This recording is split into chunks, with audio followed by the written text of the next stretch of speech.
Euron Greyjoy stood upon the prow of the Silence, his one good eye fixed on the moonlit sea.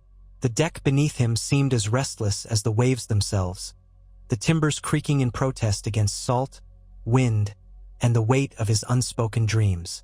Thin clouds drifted across the face of the moon, lending the world a pallid glow, and as the spray of the sea kissed his cheeks, he swore he could feel old ghosts brushing up against his mind. He inhaled deeply, the brine filling his nostrils. No living crewman patrolled the deck. There was only silence and the memory of screams. Sometimes he swore he still heard them, the shrieks of those he'd sacrificed on blood-soaked voyages, their spirits bound in the wood and sails of his dread ship. But on nights like this, when the air was still and the water mirrored the heavens, Euron Greyjoy thought not of souls past, but of wonders yet to be conquered. He wore a black leather eye patch, the strap cutting across cheekbones that had once been called handsome.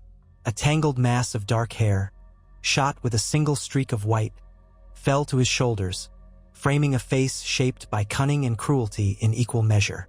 His lips curved into a secretive smile as he touched the ancient horn at his waist. This was no ordinary horn.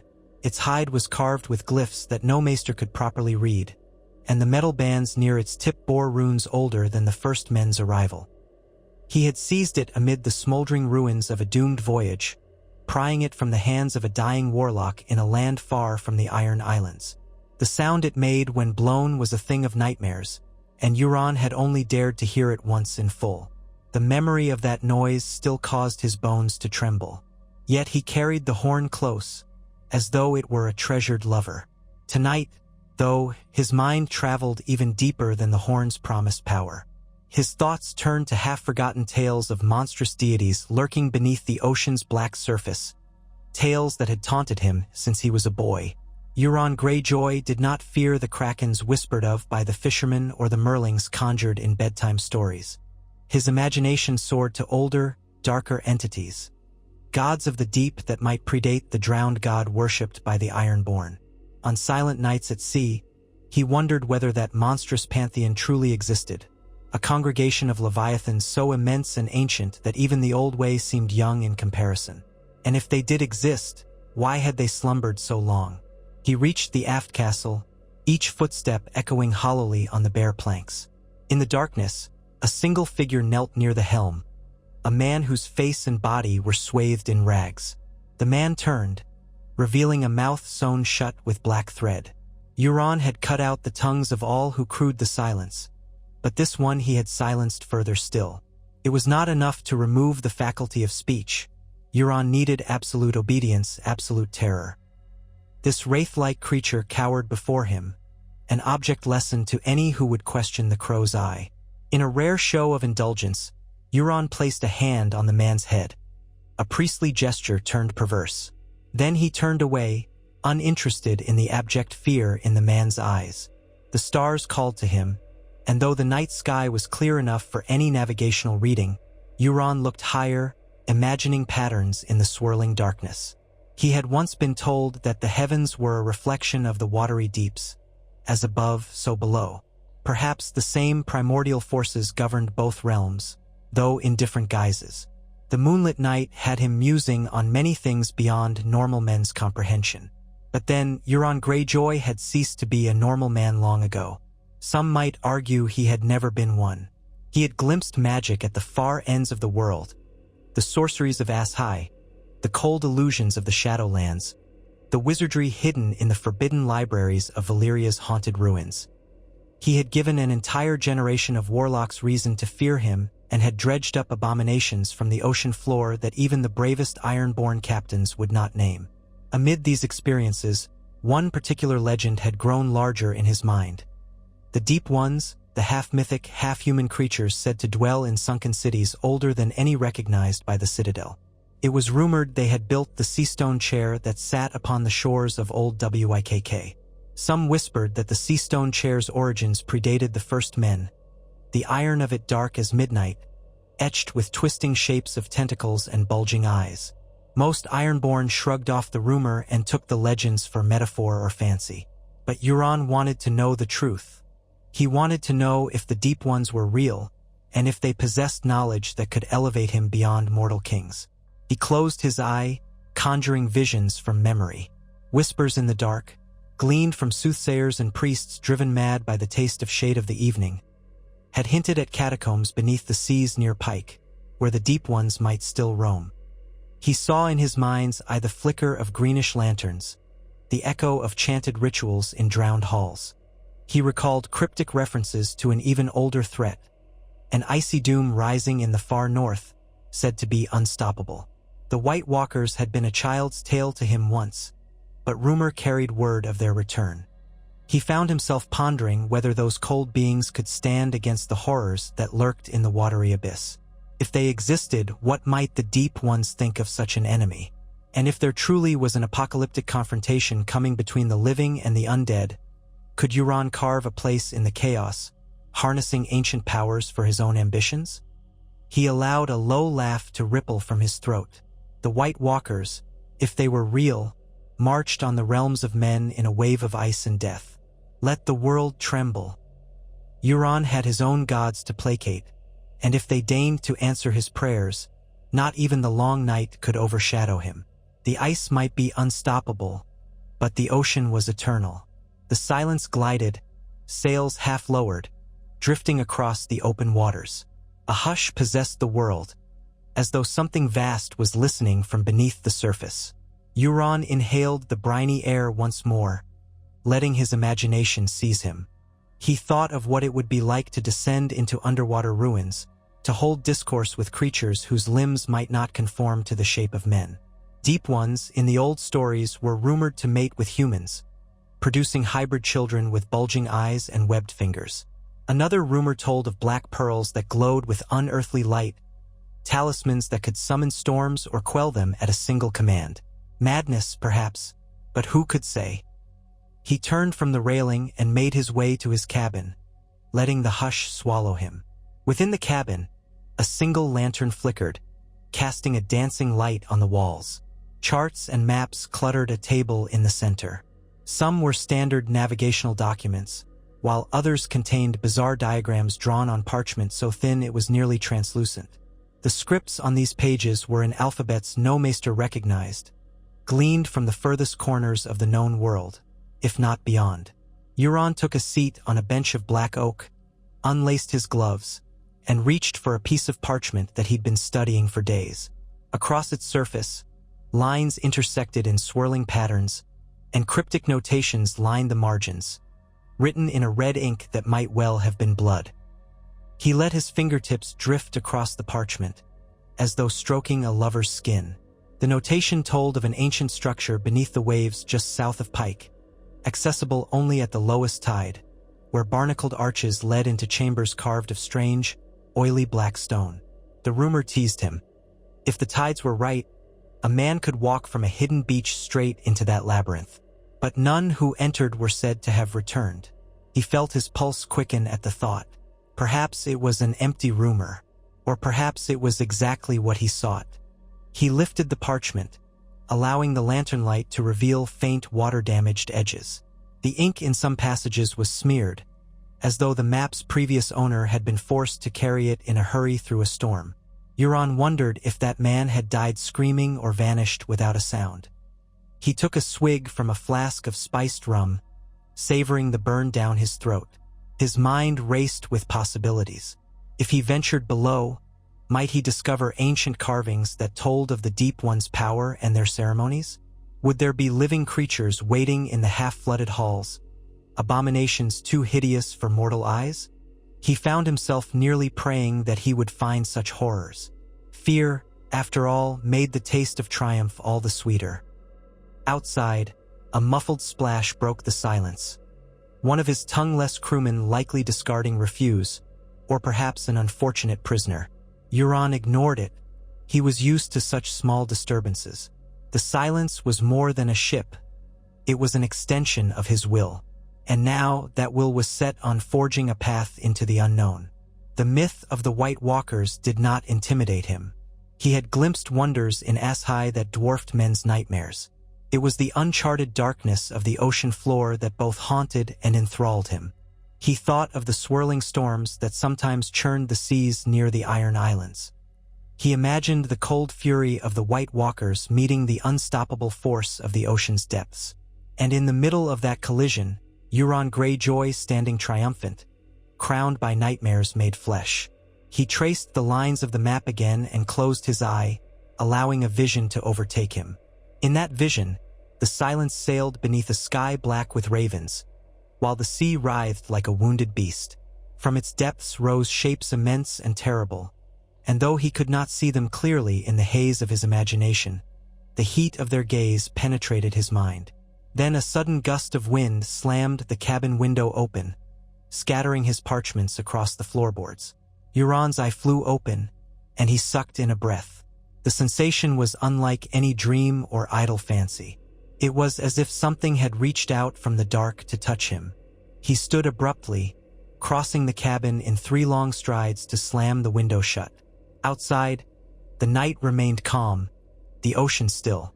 Yet Euron felt a chill run along his spine, a shadow of pleasure and unease.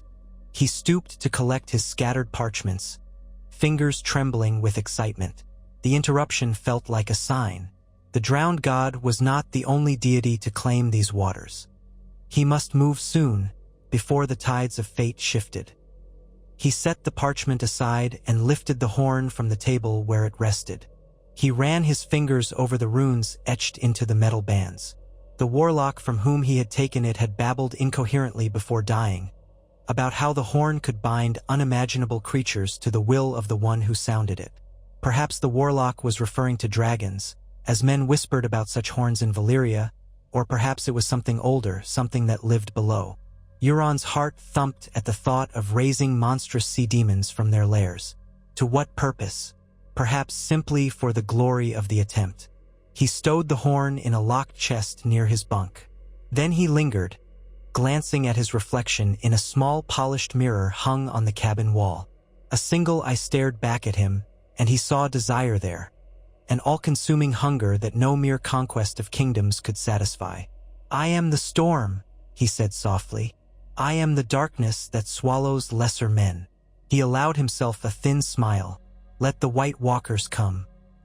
Let the so-called kings of Westeros gather their armies. Let the North muster its wolves and the East send its dragons. None of that would matter if Euron Greyjoy could command the primordial forces lurking beneath the sea. He could stand astride the waves, a living god among mortals, and feed the entire realm to his twisted amusements. He felt movement behind him. One of his mute crewmen had entered, carrying a fresh jug of water for the cabin. The man's eyes flicked nervously about as he set the jug on the table and retreated. The crewman nearly stumbled over a sheaf of parchment on the floor, perhaps fearful of punishment for disturbing it. Euron paid him no mind. Let them fear him. Fear was a tool he wielded as readily as a sword. He crossed to his bunk, where a spidery black cloak lay folded. He shrugged into it, fastening the clasp at his neck. Outside, the hush persisted, a silence so profound it felt as if the sea herself were holding her breath.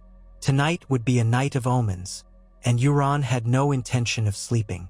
He swept from the cabin, cloak trailing behind like a living shadow. The deck greeted him with the tang of salt, the lanterns stationed at intervals along the railing guttering in the slight breeze. He navigated to the helm, where his sewn-shut pilot crouched over the wheel. At a mere glance from Euron, the man sprang into action, adjusting the sails and setting a new course. "South," Euron murmured, though the pilot could not speak to confirm. "We go to Pike. There are secrets in our homeland we must unearth before the tide turns against us." He raised his voice to the entire crew, though they possessed no tongues to respond. "On the morrow we sail for Pike. Spread the sails. Make haste. No storms or fleets shall stand in our way." Their voiceless acquiescence was immediate, their footsteps pounding on the planks as they darted to obey. Euron took the wheel himself for a moment, feeling the silent power of the ship respond to his touch. The wind shifted at his command, or so it seemed, filling the sails with a low moan. He let the pilot resume control and stepped back, letting the grin on his lips widen. Night would pass slowly, But by dawn, the coastline of the Iron Islands would loom ahead, a jagged silhouette on the horizon. He remained by the railing, occasionally glancing at the water. He imagined seeing shapes swirling in the depths. Long-limbed creatures with bulging eyes and unsettling grins. Perhaps they watched him from below, waiting for the day they might claim him or welcome him into their domain. He found himself muttering half-remembered incantations under his breath, words of the Valyrian tongue twisted by the accent of nightmarish priests he had met in his voyages. A surge of dark glee filled him. Euron Greyjoy stood at the threshold of a possibility that men had not dared approach for centuries, if ever. The White Walkers might herald an apocalypse on land, but beneath the sea Euron's dominion awaited, and if he could harness that domain, perhaps he would stand unchallenged, even by the forces of ice and death. At dawn, Pike came into view, cliffs of black stone crowned by the fortress that was all jagged towers and iron spikes. The sea crashed violently against rocks below, spray leaping high into the air. The wind grew treacherous, howling around the towers, as though the very land scorned any approach. Any other captain might navigate cautiously through these waters, but the pilot of the Silence was no ordinary man, and the Silence herself responded to Euron's will with near-sentient cunning. They slipped between the jagged rocks with fluid grace, sails snapping as they adjusted for the swirling gusts. In time, the Silence dropped anchor in a hidden cove flanked by towering cliffs. Euron disembarked onto a narrow stretch of beach where only the most desperate smugglers made landfall. The moment his boots crunched onto the shingle, he felt a primal tug, a sense of kinship with the savage beauty of Pike. He could have gone ashore at the usual landing near the castle proper, but he had no desire for a formal homecoming. He was not here to play politics with Balon Greyjoy's memory or the tenuous rule of House Greyjoy's heir. Euron was here to chase an older power.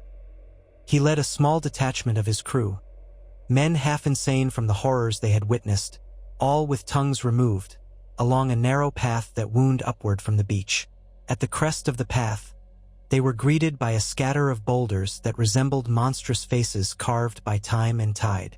Euron paused, scanning the surroundings. He had a memory of this place from boyhood, or perhaps from a fevered dream. An old man once told him that if you listened carefully among these rocks, you could hear voices echoing from beneath the sea. At the time, Euron had laughed. Now he wondered if the old man had known a sliver of truth. They proceeded inland, wind and salt whipping at them from all sides. The terrain was harsh, a landscape of broken stones, patchy grass, and stark cliffs. Above them, Pike's fortress jutted like a broken crown, an ominous shape on the horizon. Euron was certain that a watchman or two might have spied the Silence in the cove, but no one dared approach him. Word must have spread that the Crow's Eye had returned. Let them keep their distance, he thought. No mortal Ironborn concerned him now. He marched on, the black cloak flapping behind him, his gloved hand resting casually on the hilt of a sword that had tasted blood in half a dozen lands. At length, they came to a ruin that might have once been a watchtower. Its stones had crumbled, leaving a circular foundation and a half-fallen archway. Euron signaled for his crew to remain outside. He stepped within the ruin, stepping over the rubble that littered the floor.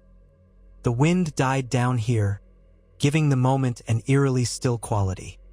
He took a torch from one of his men and lit it with a spark of flint. Orange flames flickered, illuminating carvings on the stones. Most were worn away by centuries of storms, but here and there he glimpsed a swirl or a shape that might have been a stylized tentacle or perhaps just random weathering. He ran his hand over the surface of one stone, feeling an almost electric thrill. A memory sprang to mind of a time he had tortured a man from the distant Basilisk Isles who swore he had glimpsed cities beneath the waves. That man had described labyrinthine corridors of black stone, all lit by a phosphorescent fungus, inhabited by creatures that worshipped the great deep. Euron had dismissed much of the account as delirium, but certain details had lodged in his mind. Looking at the worn carvings now, he felt that same sense of recognition. Reality and legend were converging, beckoning him onward. At the far edge of the ruin, Tucked beneath a collapsed section of wall, he found what he had come for. A low passage leading underground, the stones braced by rotting timbers. The entrance was half blocked by fallen rocks, but there was just enough space for a slender man to slide through. Euron knelt, pressing the torchlight forward into the darkness.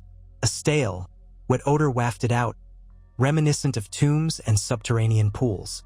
His heart pounded. This could be the path to the labyrinth rumored to lie beneath Pike, or it could be a dead end. Either way, he would explore it. The White Walkers could wait. The petty lords of Westeros could continue their foolish squabbles. Euron Greyjoy was on the verge of a far grander revelation. He signaled for 2 of his men to follow, then slid through the gap. The timbers groaned ominously, but held. Inside, the torchlight revealed a narrow tunnel, its walls slick with moisture. A constant drip echoed in the silence, punctuated by the scuffling footfalls of the men behind him. The walls here were carved, though the designs had been eroded by centuries of water flow. Euron pressed deeper, the torch illuminating a path of old footprints in the mud. Footprints that seemed neither entirely human nor wholly monstrous. His lips curled into a savage grin. So the rumors were not all lies. They advanced for what felt like an hour, twisting through the subterranean corridor as it descended deeper into the bedrock. Occasionally, the torchlight glinted off veins of dark stone that seemed to swirl with an oily sheen, almost like the fabled black stone of Yin in Sithorios. Euron reached out and pressed his palm against it, feeling an odd warmth beneath the surface. He wondered if it was his mind playing tricks or if indeed some ancient power thrummed through the walls. A series of rough steps led them down into a chamber with a ceiling so high the torchlight couldn't reach it. Water dripped steadily from above, forming shallow pools on the floor. The chamber smelled of the sea, and a faint roaring sound echoed from somewhere beyond. Euron held his torch aloft, revealing pillars carved to resemble tentacles supporting the weight of the stone roof. At the chamber's far side, a gaping arch beckoned them onward. But here he paused, stepping carefully across slick stones to examine a dais in the center of the room. On it rested a half-shattered statue, shaped from the same oily black rock that lined the walls. The statue appeared to be of a vaguely humanoid figure, but the head was elongated, the arms ending in webbed claws, the chest etched with swirling patterns that might have once been ceremonial markings. Euron circled the dais, transfixed. The visage of the statue was damaged by time, but he could still make out bulging eyes and a gaping mouth filled with sharp protrusions. The sight sent a ripple of delight and unease through him. He held the torch closer, wanting to see every inch of this idol to a long-forgotten deity. Dark rivulets of water trickled down the statue's face, almost as though it wept. An absurd thought crossed his mind. Perhaps the statue itself was alive, shedding tears at his intrusion. He let out a low chuckle. Alive or dead, it mattered not. He would claim its secrets. Behind him, his men shifted uncomfortably. Their tongues had been removed, but their eyes still held expressions of fear. Euron sniffed, contemptuous of their cowardice.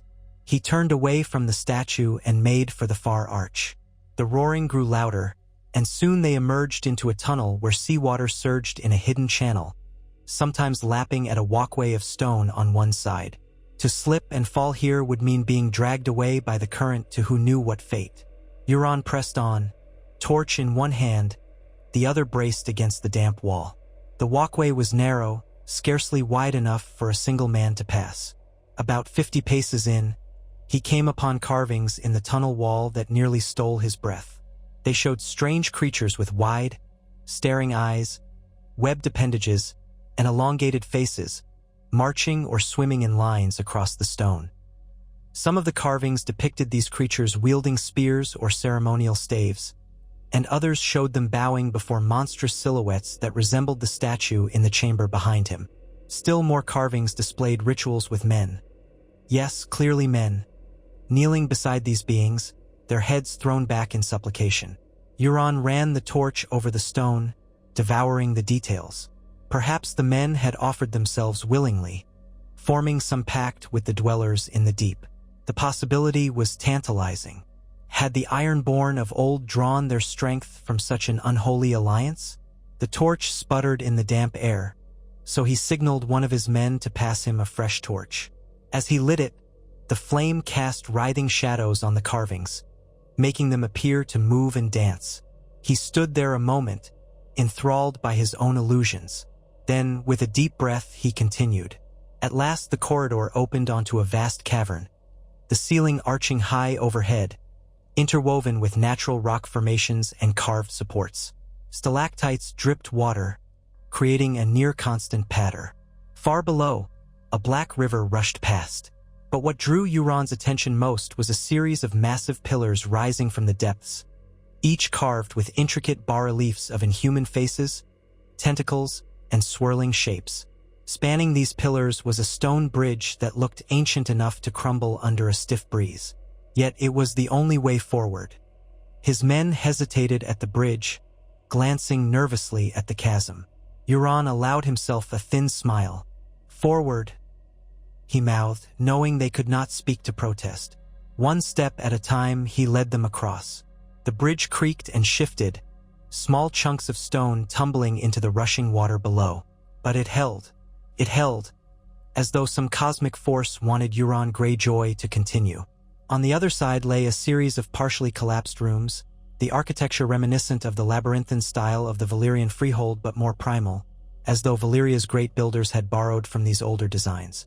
The floors were uneven, strewn with bones, fish bones, gull bones, possibly even human bones. Euron found footprints in the muck again, though time had smudged their clarity. He could not determine if they were fresh or ancient. The oppressive silence weighed on them, broken only by dripping water and their own breath. He stepped into the largest room, a cavernous hall. Here, the walls were adorned with mosaic tiles, many of which had fallen away, yet enough remained to depict scenes of worship and communion between men and sea creatures. In the center of the hall lay a pool of still water, black as midnight, reflecting only the faint flicker of torchlight. Euron approached the pool's edge, peering into the glassy surface. He could see the reflection of himself, one-eyed and hungry for knowledge, and behind him loomed the ghostly silhouettes of his crew. As he gazed longer, shapes seemed to flutter beneath the water, as though something approached from the depths. He laughed softly, a strange, echoing sound in that ancient hall. He set the torch aside, kneeling to reach his fingers toward the dark surface. It was cold to the touch, and at once he felt a jolt, as though a hand of pure ice had grabbed his heart. The water rippled. A swirl of bubbles broke the surface.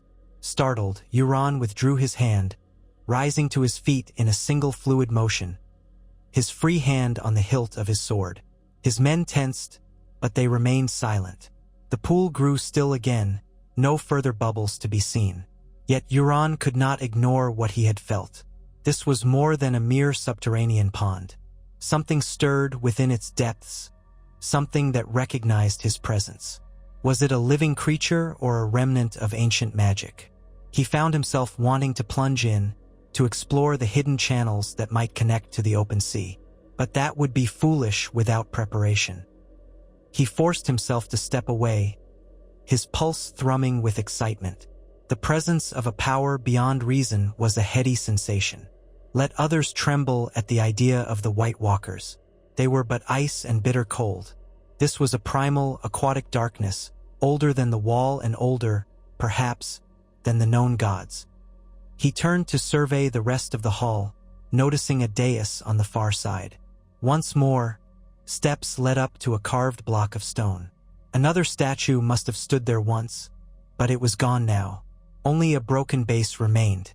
Euron walked the perimeter, scanning the mosaic tiles that remained on the walls. In one near the dais, he glimpsed a scene that made his breath catch. A man-like figure, crowned and robed in black, stood with arms raised in the midst of a swirling ocean. Surrounding him were shapes that could have been monstrous fish or amphibious horrors. The crowned figure was grinning, as though in triumph, and the ocean parted at his command. Euron felt a slow grin form on his own lips. Whether it was prophecy or ancient myth, it spoke to him as though made for him alone. He stepped closer, running a hand over the mosaic. The tiles were surprisingly smooth beneath his fingertips, and the figure's grin seemed to mock him. "Is this how I shall stand?" Euron whispered, his voice echoing in the silence. "Shall I wear the crowns of men while you from the deep bow to me?" He found himself half desperate for an answer, and when none came, he laughed softly. "I will take your silence as a challenge." From behind him came a faint tapping, one of his men presumably signaling to catch his attention. Euron turned, raising an eyebrow. The mute crewman pointed a trembling finger at a corridor branching off to the left of the hall. A faint glow flickered there, a sickly phosphorescence unlike any normal light. Euron motioned for the men to stay close, then ventured down the corridor, sword at the ready, torch held high. The glow grew stronger, illuminating the walls in a pale green sheen. He rounded a corner to find a small antechamber coated in a kind of luminous fungus that pulsed softly. The fungus clung to the walls, forming patterns that might have been random or might have imitated the swirling shapes repeated throughout this ruin. In the center of the antechamber stood a pedestal carved from the same black, oily stone. Euron approached, wary. Resting atop the pedestal was a small orb, no larger than a child's fist, glimmering with that faint green light. The orb seemed to be made of glass or polished crystal, though it held swirling shapes within that danced like living tendrils. Euron's breath caught. He had seen many oddities in his travels, but this was something new. Carefully, he reached out and touched it, bracing for a surge of energy or a monstrous cry. Instead, he felt a steady, icy vibration that pulsed in time with his heartbeat. Fascinated, he lifted the orb to eye level, seeing the swirling shapes inside twist and shift as though reacting to his presence. One of his men took an involuntary step back. Euron ignored him, consumed by the silent interplay of light in the orb. Slowly, he placed the orb in a pouch at his belt, certain it was an artifact of some import. Perhaps it was a key or a conduit for the forces that once thrived here. As he took it, the luminous fungus seemed to dim ever so slightly, as though the chamber sighed. Euron glanced around, triumphant. This was a sign. The White Walkers might be formidable, but Euron Greyjoy held something in his hands that might rival even the might of the Long Night. All that remained was to discover how best to wield it. He led his men back to the Grand Hall, carefully retracing their steps until they returned to the chamber with the statue. Throughout, he was acutely aware that the artifact at his belt was vibrating with each step, as though eager for more exploration. Yet Euron knew the dangers of delving deeper without a plan. He paused by the statue's dais, letting the torchlight dance on its unholy visage. Then, with a resolute motion, he turned to exit. He would depart this place for now, consult the cryptic runes on his horn, and see if they spoke of what he had just discovered. Perhaps in the synergy of the horn's power and this artifact lay the means to summon or bind those who dwelled beneath the waves. If the White Walkers indeed marched upon the realms of men, Euron would not stand idle. He would usher in a new age, one drenched in salt and blood and the blackest depths of the sea. They retraced their steps, crossing the perilous stone bridge, passing the labyrinth of tunnels, ascending into the ruin near the surface. Daylight struck them like a blow when they finally emerged, the harsh sun of Pike's battered coastline revealing how long they had been below. Euron shielded his eye, allowing a grim smile to flicker on his lips. He could practically feel the orb's cold presence at his hip. The tide had gone out further, revealing an expanse of rocks and tidipools along the shore. But that mattered little. The silence waited in her cove, and soon, with the artifact in hand, Euron would sail again. He would bring all he had learned, and all he had yet to discover, into confluence. And woe to anyone who presumed to stop him. Without ceremony, he beckoned his men, and they followed him back down the winding path toward the hidden cove. The hours underground had etched a new layer of mania into Euron's gaze. He felt unstoppable, brimming with a malevolent inspiration.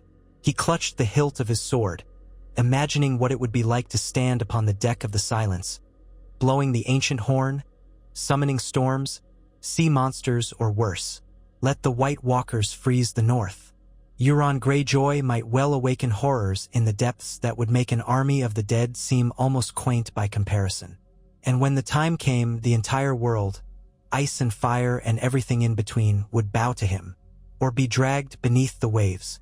They reached the cove, clambering down the rocks until they came to the small skiff that would ferry them back to the silence. Euron's tongueless oarsmen rowed in silence, the sea shimmering in the midday sun. As they approached the silence, Euron studied his ship's hull, imagining the lamentations of those who had died aboard her. Their agony fed his ambition. Perhaps soon he would have new souls to sacrifice to the deep, forging a pact with these gods, these deep ones, or whatever name they answered to. He climbed the rope ladder to the deck. The new prize at his belt seemed to throb with quiet malevolence. He stalked across the deck to his cabin. Before stepping inside, he cast one last glance at the horizon. The salt wind whipped through his hair, bringing the taste of possibility. The White Walkers might advance from beyond the wall, but Euron Greyjoy would advance from beneath the sea. In the coming conflict, he did not intend merely to survive. He intended to reign supreme. Behind closed doors, he set the artifact on the table next to his horn and studied them both, their dark shapes promising a future riddled with nightmares. His grin widened, savage as a razored hook. His course was set.